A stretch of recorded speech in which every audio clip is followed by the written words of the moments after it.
Pour rester sur la dynamique et la question économique, on a maintenant une table ronde et je vais inviter les intervenants à nous rejoindre ici, qui sera animée par Michel Collin. Tu restes avec nous, Michel. Et je vais demander à Franck Pelou de nous rejoindre de Cassis FM, ainsi que Christophe Mercier de Vosges FM. Et je crois qu'on aura l'occasion d'écouter le témoignage d'Helmut Poppe, qui lui nous donnera un petit peu la vision sur la reprise commerciale et comment réussir cette reprise commerciale de l'autre côté de la frontière, côté allemand. Et nous avons fait un enregistrement, je crois, Michel, donc on aura l'occasion de lancer son intervention au courant du débat. Merci messieurs.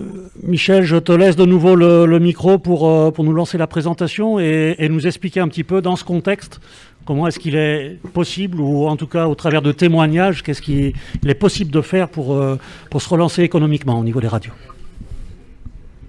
Alors, ça sert à rien. Merci. Merci à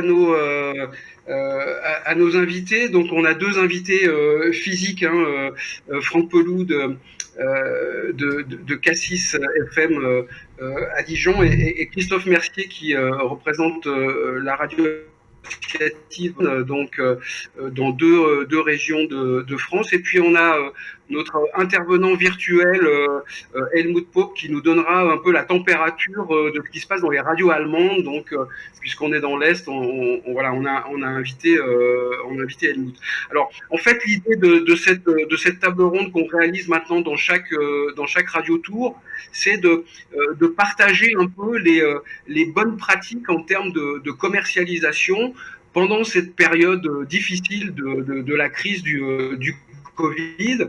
Et je voudrais lancer la question alors avec Franck qui est plus proche de moi là sur cette table ronde. Franck, est-ce que tu peux déjà nous faire un bilan en nous disant, bon voilà, Cassis FM à fin septembre, où est-ce qu'on en est? Est-ce que on a réussi à récupérer un peu de chiffre d'affaires perdu pendant le confinement? Est-ce qu'on a espoir de finir l'année convenablement, ou est-ce qu'on est encore très très loin des chiffres de 2019? Franck. Concernant Cassis FM, qui est donc une radio locale de proximité, une seule fréquence, on était sur une année exceptionnelle jusqu'au 15 mars. En fait, on était à plus 30% sur une année qui avait déjà été exceptionnelle l'an dernier et sur une année d'avant qui était encore super. Enfin, on était vraiment sur un rythme qui était très très sympa. Donc le 15 mars, évidemment, comme tout le monde, tout s'est arrêté net. Alors peut-être que je vous dirai deux mots tout à l'heure sur ce qu'on a fait pendant le confinement qui, je pense, nous a permis de sauver la face et du chiffre d'affaires. Mais en tout cas, de plus 30 au 15 mars, on est passé à moins 40 fin juin. Et là, pour répondre à ta question, Michel, on est à moins 33%. Donc on a rattrapé un petit peu à fin août de ce qu'on avait perdu sur les mois de confinement. L'objectif d'ici la fin de l'année, c'est de terminer autour de moins 20. Alors si on peut aller un peu plus haut, on sera content. Mais je sens un petit frémissement du marché en ce moment. Je sens des gens qui sont, après avoir été refermés sur eux-mêmes, plutôt réceptifs, contents de voir nos commerciales. Qui viennent pas forcément pour leur vendre de la pub comme pendant le confinement.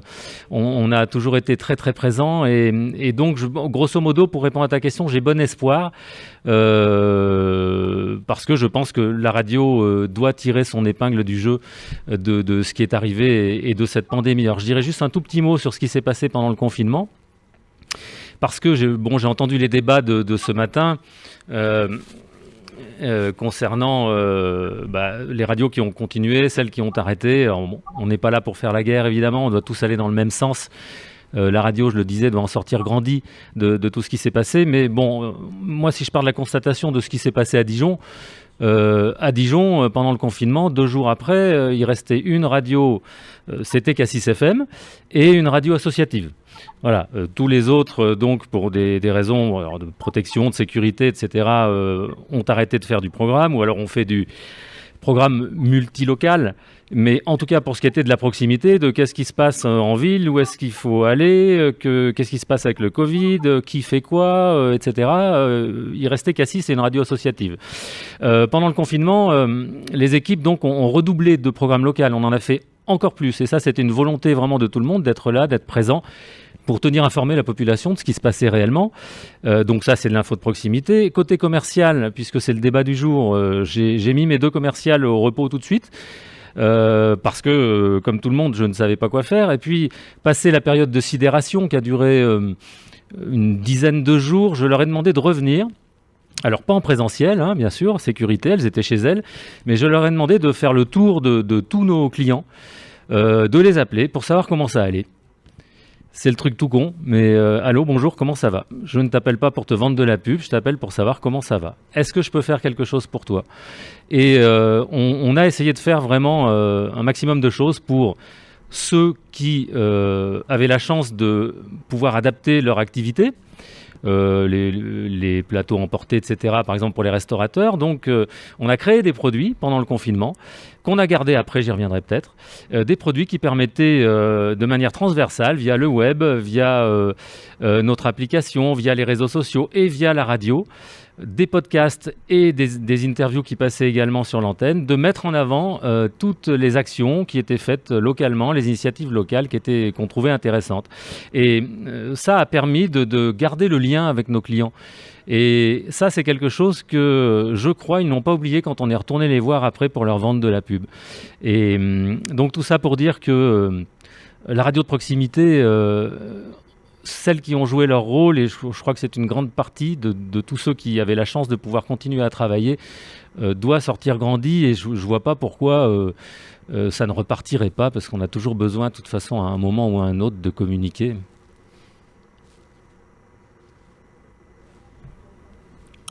Il faut doubler Michel. Oui, donc je suis très content de votre réponse. Bonjour, je m'appelle Michel Colmin, je suis à la montagne actuellement, on attend des chutes de neige pour demain, mais actuellement, on t'entend pas Michel, ça y est. Avant de revenir sur des actions qui ont boosté le business, je vais reposer la même question à Christophe. Là, dans le contexte d'une radio associative, donc il y a à la fois des revenus pub et des revenus plutôt des messages d'intérêt généraux et aussi des relations avec des partenaires et des subventions. Comment ça se solde aujourd'hui afin le confinement, la reprise? Est-ce que tu as réussi à maintenir un niveau de revenus pour l'organisation de tes radios?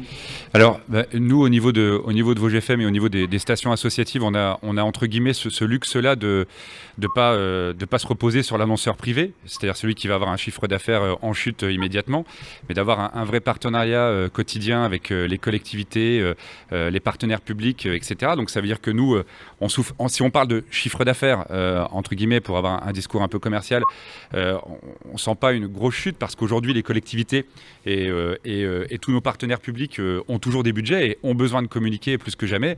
Un exemple, quand vous allez voir un syndicat de collecte de déchets qui fait de la sensibilisation au tri, Covid ou pas Covid, il a son budget de communication.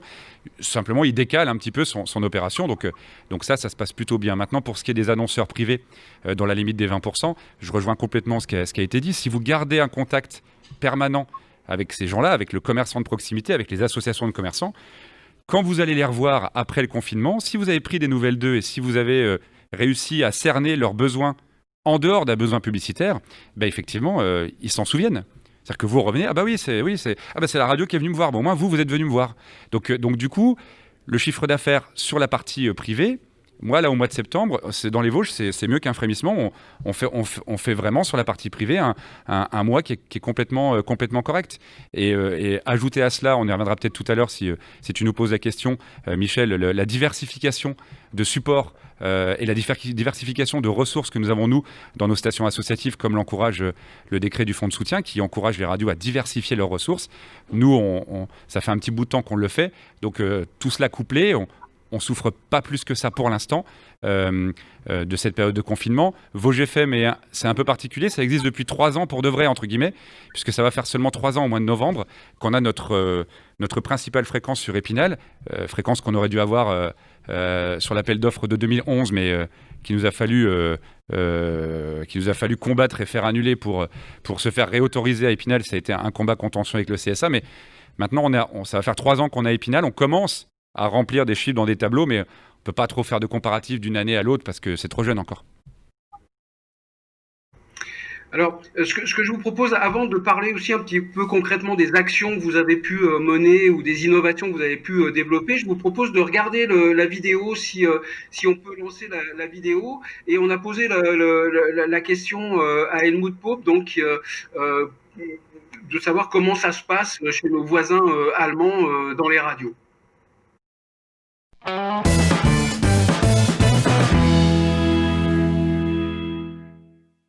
Bonjour Helmut Pope, merci de venir dans le Radio Tour, ce Radio Tour virtuel. Helmut, tu es expert média en Allemagne, ex-directeur commercial du groupe IP Radio et de la régie Studiocom.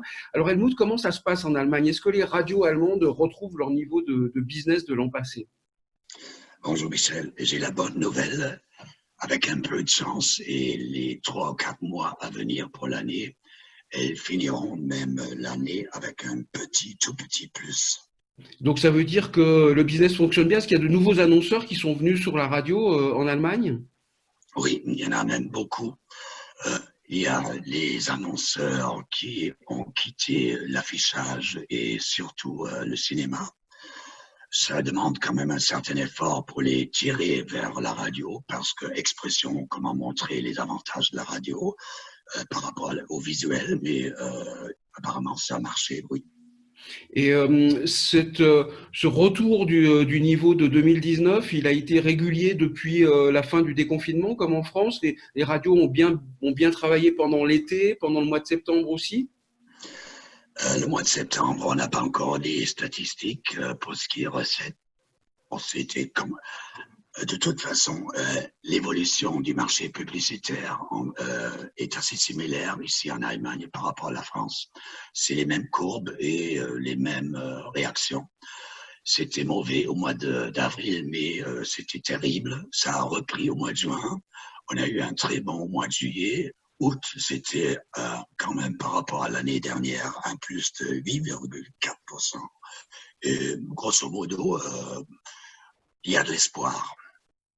Ok, et la fin de l'année, ça se présente comment? Parce qu'on est tous dans l'incertitude de savoir s'il va y avoir du reconfinement ou pas. Oui. Comment ça se passe en Allemagne? Comme on a des taux beaucoup plus bas par rapport à la France ou à l'Espagne, on ne craint pas trop le reconfinement qui n'a pas eu lieu. De toute façon, ici, il n'y a pas eu de confinement ici. Il va y avoir peut-être quelques petits confinements locaux, mais ça ne va pas trop affecter le commerce ou l'économie. Qu'est-ce que les radios allemandes ont changé dans leur approche commerciale? Est-ce qu'ils ont modifié quelque chose dans leur organisation de vente? Comme il y a beaucoup moins de concurrence ici en Allemagne comparé à la France pour ce qui est radio et marché radio, les radios ici, je suis un peu vache, dorment le sommeil de comment elle s'appelle, la belle au bois dormant. Elles sont plus ou moins tranquilles et font toujours le même programme qu'il y a 20 ans, il y a 25 ans. Et dans la méthode commerciale, vraiment, il n'y a pas eu de changement, d'après toi, dans les organisations commerciales? Ça se reflète pour la démarche de vente. En général, on peut observer une attitude qui dit, bon, on va se concentrer sur l'essentiel, c'est-à-dire donner une approche, une solution globale pour les annonceurs.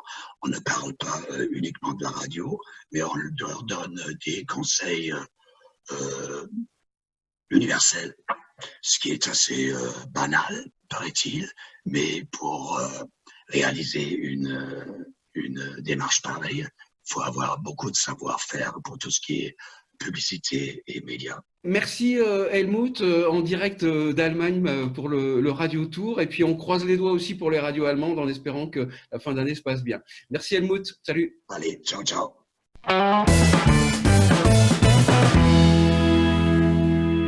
Voilà, et on revient sur le plateau en direct du Radio Tour. Ce qui m'intéresserait, Franck et Christophe, c'est de savoir en fait cette crise, est-ce qu'elle elle a généré des innovations sur le plan commercial dans votre structure? Est-ce que vous avez changé quelque chose dans la méthode de vente, dans l'organisation de l'équipe commerciale, peut-être dans les offres que vous avez aux clients? Qu'est-ce qui va changer là dans les mois à venir selon vous, Franck, peut-être pour commencer? Ce qui a changé, c'est que déjà dans un premier temps, nous à Cassis FM, on a pris le parti de vendre la pub moins chère après le confinement. Donc au déconfinement, on a choisi, et je sais Michel que tu n'étais pas forcément pour, mais on a choisi d'essayer de continuer à aider tous ceux qu'on avait aidés pendant le confinement en faisant des articles, des podcasts, etc. etc. Et alors ensuite, parce qu'il faut bien vivre aussi et payer les charges et les équipes, et aussi parce que le média radio a une valeur, Dieu merci. J'ai tout un petit peu recalculé, j'ai refait mes grilles de tarifs et j'avoue que je suis en train de réajuster un petit peu tout ça. Le confinement m'a permis de voir que je vendais certains produits pas assez chers, par exemple. Les produits qui paraissaient les plus chers vendus au mois quand on faisait un rapport à la citation, finalement ça faisait des citations à pas cher, et du coup j'ai réactualisé tout ça, et le message que je voudrais passer aujourd'hui, c'est de dire que ça passe vraiment très très bien auprès des clients. À partir du moment où on le justifie, à partir du moment où on dit qu'on était là quand ils ont eu besoin, que comme eux, on est une PME, que comme eux, on a des charges à payer, que comme eux, il faut bien faire du chiffre d'affaires, ça passe vraiment tout seul. Je voudrais faire une petite parenthèse, si tu le permets, Michel, parce que j'en ai entendu parler ce matin. Christophe a parlé également des collectivités. J'en appelle aujourd'hui via les connexions qui sont les nôtres et les gens qui nous regarderont sur Internet aux collectivités et à appeler toutes celles qui ne jouent pas franc jeu avec les radios indépendantes. Alors avec les assos, c'est un petit peu différent, mais avec les indépendantes, c'est pas toujours très facile. Moi, à Dijon, j'ai la chance de très très bien travailler avec certaines collectivités. La survie de la société ne dépend pas d'elle, puisque le chiffre d'affaires qu'elle représente est assez minime. Mais je suis toujours fort meurtri de voir que certaines collectivités, la région, pour ne pas la citer, puisque c'est la nôtre et que de toute façon on n'a rien à perdre, puisqu'on ne travaille pas avec. Quand je vois la région faire des 4x3 au large sur toute la région, sur le communiqué local, pour dire il faut manger local, on monte un site internet pour dire que manger localement, et que ça se passe sur des 4x3 qui appartiennent à une multinationale américaine et qu'il n'y a pas un message en radio. Il y a les communiqués de presse qui sont repris, bien sûr, on joue notre rôle, on va aux conférences de presse, etc. Mais il n'y a pas un message à la radio. C'est vraiment le genre de choses ça m'irrisse le poil tout le temps. Et c'est un combat absolument permanent. Avec certaines collectivités, avec certaines PME aussi, à qui il faut expliquer qu'on est une PME et que quand on va choisir une radio concurrente et néanmoins amie de catégorie C qui appartient à un groupe coté en bourse, alors que dans les chiffres et les statistiques, la radio locale est plus performante, c'est aussi des combats qu'on mène incessants. Voilà. Merci. Christophe, la problématique pour une radio active, elle est peut-être encore un peu plus complexe, mais en même temps, avec toutes les diversifications que tu as évoquées tout à l'heure, qu'est-ce que tu as pu peut-être innover? Quelles ont été peut-être les nouveautés dans ton organisation actuelle ou future qui sont liées à cette crise? Alors, on a mis des choses en place. Avant cela, juste une petite aparté sur les collectivités, parce que je suis assez d'accord avec ce qui vient d'être dit. Par contre, il faut arrêter de penser, il faut que les gens de radio arrêtent de penser qu'aujourd'hui, une associative qui va dans une collectivité et qui dit « Bonjour, je voudrais de l'argent », ça ne marche pas. Hein. Enfin, ça ne marche plus. Ça a peut-être marché à un moment, mais aujourd'hui, quand une associative va dans une collectivité, on vous met le devis de la catégorie B et de la catégorie C en face, et on vous dit vous représentez combien en auditeurs ?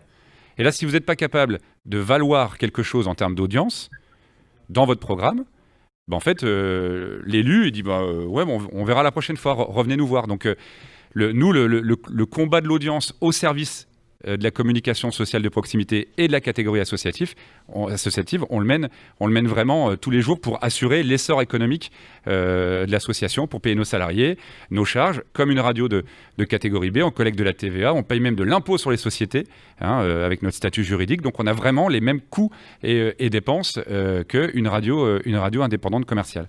Voilà pour la petite aparté. Pour ce qui est du confinement, alors nous en fait, on a eu un luxe, mais en même temps c'était quelque chose qui me semblait important. J'ai pris tout de suite la décision de dire à tous mes annonceurs, qu'ils soient publics ou privés, qu'on stopperait toute diffusion publicitaire jusqu'à ce qu'on ait une date de déconfinement, parce que je ne voulais pas encourager le déplacement de population. Donc j'ai eu des restaurants qui sont venus me voir et qui m'ont dit, écoutez, on voudrait communiquer sur notre offre à emporter. J'ai eu des papetiers, des libraires qui me disaient, voilà, aujourd'hui, on ouvre pour des loisirs créatifs. Voilà. Ces gens-là, on les a plutôt mis en avant sur un côté rédactionnel, mais pas publicitaire, parce que je ne voulais pas, pendant le confinement, qu'il y ait des familles entières qui se déplacent dans un magasin du coin pour aller acheter du papier canson et des stylos. Je me disais, vaut mieux que les gens restent au maximum à la maison. Donc évidemment, il y a eu un chiffre d'affaires qui a été de 0. Donc là, le pourcentage il est simple à calculer. Par contre, 2 semaines avant le déconfinement, on a redit à nos annonceurs, à nos partenaires publics, voilà, c'est bon, on va pouvoir recommuniquer. Et on vous propose une offre spéciale, entre guillemets, sortie de Covid, que ça soit pour des partenaires publics ou des partenaires privés, avec une création de publicitaire offerte, avec des choses comme ça. Mais on l'a fait dans un temps limité. Aujourd'hui, on n'a pas touché nos prestations, ni dans leurs coûts, quel que soit le support, puisqu'on édite plusieurs supports, quelles que soient nos prestations, puisqu'on effectue beaucoup de prestations, on commence à toucher un peu à la captation vidéo maintenant. Donc tout ça, on n'a pas touché notre politique tarifaire. En même temps, on est un support qui n'est pas très cher, donc on n'avait pas à faire encore moins cher.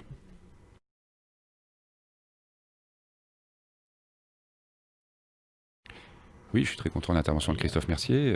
Ici, nous voyons un chamois dans la montagne. Pardon, je disais, aux États-Unis, en Europe, un peu partout, toutes les études démontrent que les annonceurs, pendant la crise et à la suite de la crise, se sont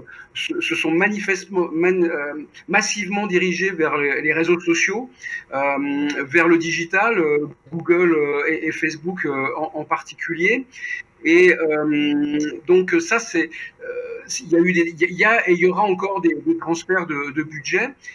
Par contre, il y a un certain nombre de radios qui ont développé une offre digitale qui permet justement d'accompagner ces annonceurs qui, eux, souhaitent investir de plus en plus sur le digital et sur les réseaux sociaux. Est-ce que vos offres, à tous les deux, sur Cassis, Vosges, FM, est-ce que vous êtes en mesure d'offrir à des annonceurs des solutions digitales, des publications sur les réseaux sociaux en particulier ? Oui, alors le discours sur les réseaux sociaux, on le connaît bien, Michel. Ça a été la panacée, notamment, je pense, des restaurateurs avant la pandémie. Qui n'a pas été confronté, quel commercial, quand on venait vendre de la pub à un restaurateur, de non, mais attends, moi j'ai Facebook. Regarde, je partage, mais mon plat du jour, je mets une photo, c'est super, ça marche bien. Et j'ai plein d'amis restaurateurs à Dijon. Ça marche super bien, mais en fait, ça marche pas super bien, puisque, comme chacun le sait, Facebook, on touche à peu près 10%, si ça n'a pas changé, du nombre de personnes qui aiment une page. C'est-à-dire qu'un restaurateur qui a 300 ou 400 ou 500 personnes va en toucher 50 dans le meilleur des cas. Et du coup, ça ne fonctionnait pas. Donc, ce qui est bien, c'est que les gens sont revenus vers des médias un petit peu plus traditionnels comme les nôtres.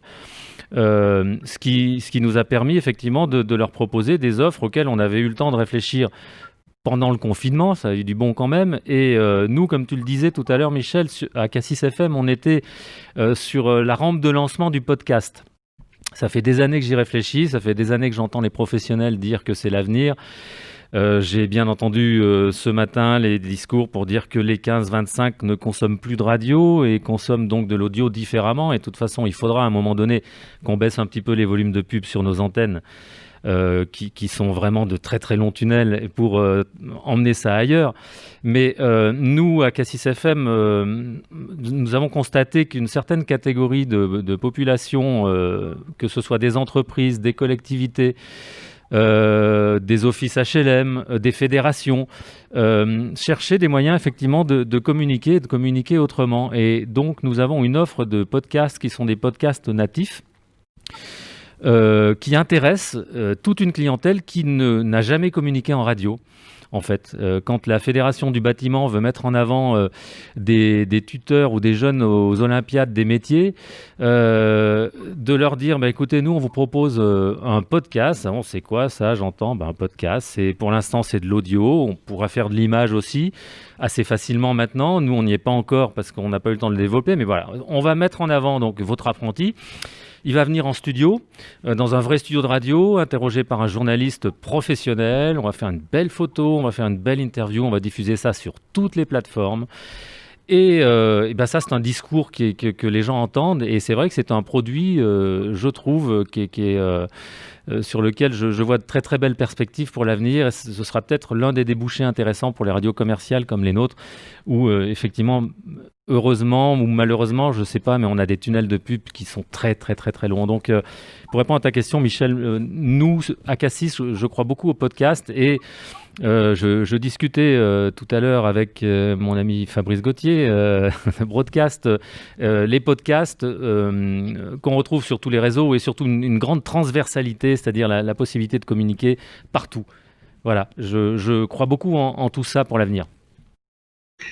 Christophe, j'imagine que le développement des offres digitales pour une radio associative, c'est une opportunité à ne pas manquer, parce qu'en plus, toutes les revenus qui peuvent provenir du digital, finalement, peuvent échapper aux fameux 20%, donc être vraiment une manne de ressources intéressantes pour une radio associative. Tu as tout compris, c'est-à-dire que nous, en fait, depuis une quinzaine d'années maintenant, dans ce projet VosGFM, dans les autres projets également que je dirige, on a tout misé sur la diversification des supports.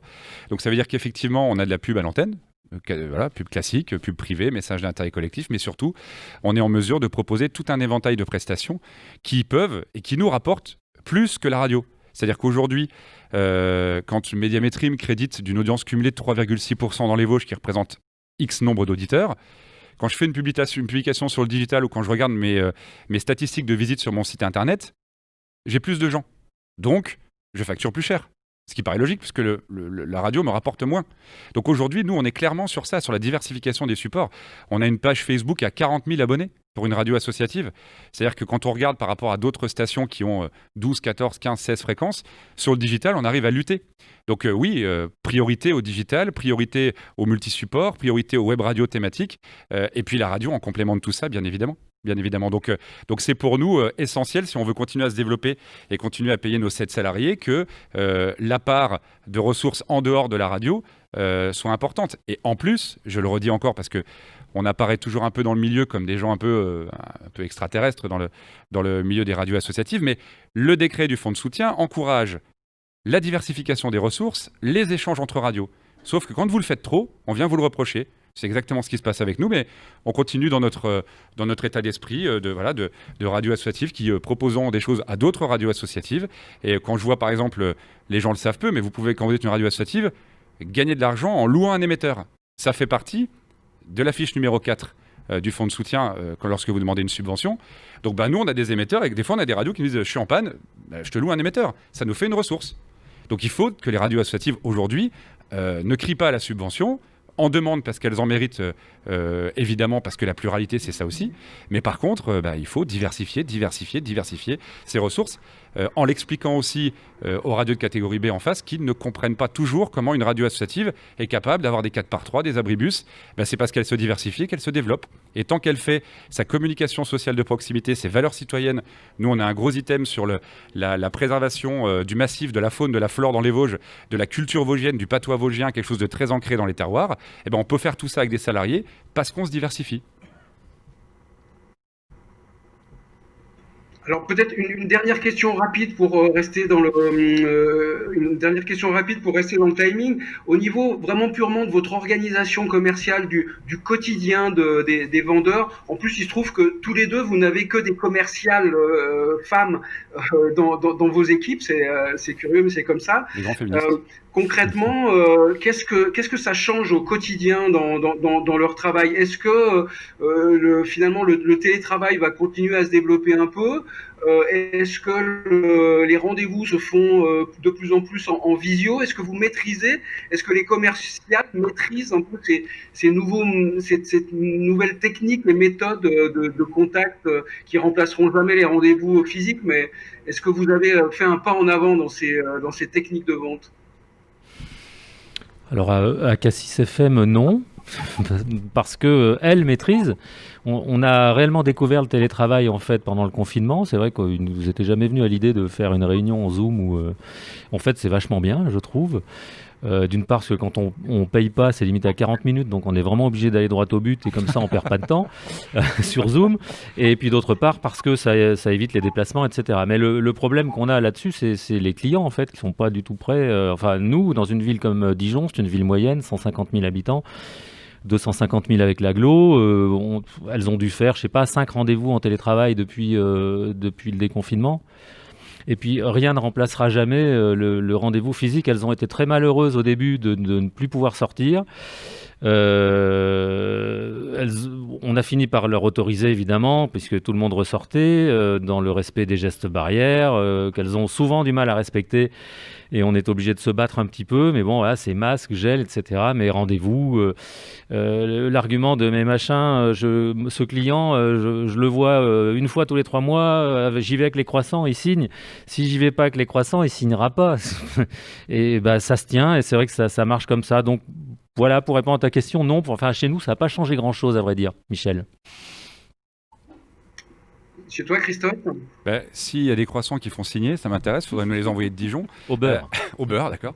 Non, mais en fait, nous, on représente une dimension de proximité. C'est-à-dire que les vraies radios de proximité, c'est voilà. Si on commence à mettre des rendez-vous Zoom avec des gens qui sont à 3 rues du studio, quand vous leur dites, vous savez, nous, ce qu'on défend, c'est la proximité. Et voilà. Donc, quand les mesures sanitaires l'obligent, évidemment. En revanche, dès lors que les commerciales peuvent ressortir et aller faire du terrain, il faut qu'elles continuent avec le masque, avec du gel, avec voilà, une table où la distanciation sociale est respectée. C'est hyper important. Par contre, ce que j'observe, c'est que, notamment un peu plus sur l'autre station francilienne que je dirige, il y a une petite différence de culture, il y a une culture de réseau là-bas. Vous savez, avec les BNI, avec les réseaux un petit peu d'entrepreneurs, eux ont vraiment complètement switché sur du Zoom et des conférences vidéo, mais c'est vraiment la seule modification qu'on peut remarquer. Et plus elles feront du terrain, enfin je pense que c'est un peu le même cas à Dijon, plus on est là vite, plus on est là souvent, mieux ça marche, quel que soit le partenaire. Parce que, encore une fois, nous, notre priorité, c'est les collectivités locales, c'est les partenaires publics, c'est vraiment notre priorité. Et ces gens-là, ils ont besoin de voir un journaliste, ils ont besoin de voir du reportage. Tu parlais tout à l'heure, Michel, de podcast. Nous, ça fait très, très, très, très longtemps que toutes les interviews qu'on peut faire, on les retrouve en podcast. Toutes les chroniques qu'on met en place à l'antenne, on les retrouve en podcast et on les donne à l'annonceur pour qu'il les mette lui-même sur ses réseaux sociaux également. Donc, cette proximité-là, il faut qu'on la garde. Elle est essentielle pour le business, entre guillemets. Alors, je connais pas très bien le marché des radios au Grand Est et j'ai écouté Vosges FM la dernière fois que je suis venu à Nancy, c'était il y a 6 mois, je sais plus. Et je croyais que c'était une baie.